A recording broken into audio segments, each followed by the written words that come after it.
मैं राधा करुणा, आप देख रहे हो बहुजन हलचल। पिछले दिनों पेगासस जासूसी वाला मामला बहुत तेजी से गरमाया था, जिसको लेकर विपक्षी दलों ने पीएम मोदी के नाक में नकेल डालने जैसा माहौल बना दिया था। राज्यसभा में भी इसको लेकर काफी विवाद हुआ था।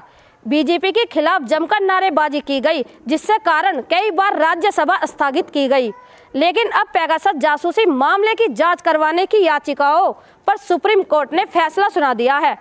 अदालत ने जांच के लिए एक्सपर्ट कमेटी का गठन किया, जो सुप्रीम कोर्ट के रिटायर्ड जस्टिस और वी रविचंद्रन की अध्यक्षता में काम करेगी। इस कमेटी से कहा गया है कि पेगासस से जुड़े आरोपों को तेजी से जांच कर रिपोर्ट सौंपे।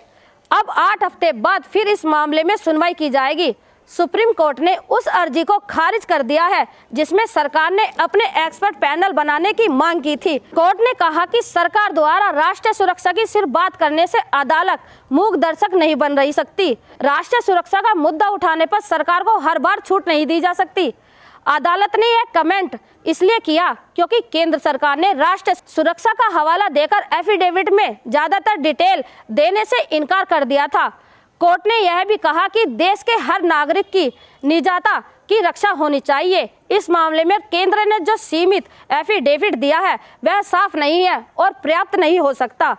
हमने सरकार को डिटेल देने का पर्याप्त मौका दिया, लेकिन बार बार कहने के बावजूद उन्होंने एफिडेविट में स्थिति साफ नहीं की। अब तक क्या क्या कार्रवाई की गई है, अगर वे स्पष्ट कर देते हैं तो हमारा बोझ कम हो जाता है।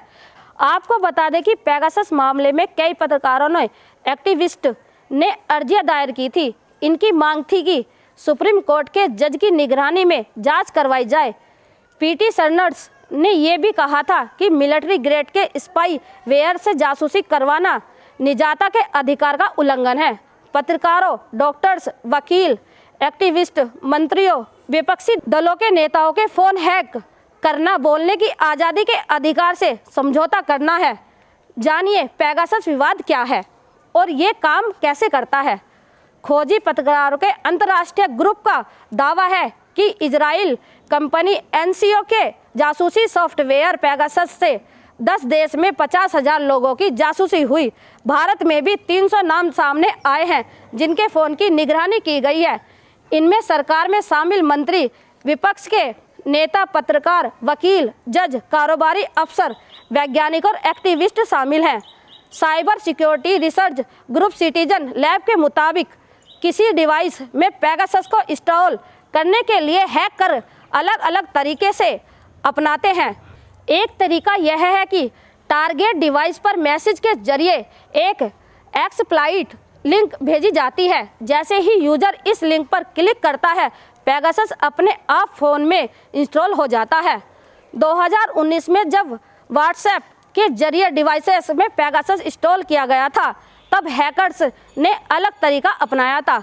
उस समय हैकर्स ने व्हाट्सएप के वीडियो कॉल फीचर में एक कमी का फ़ायदा उठाया था।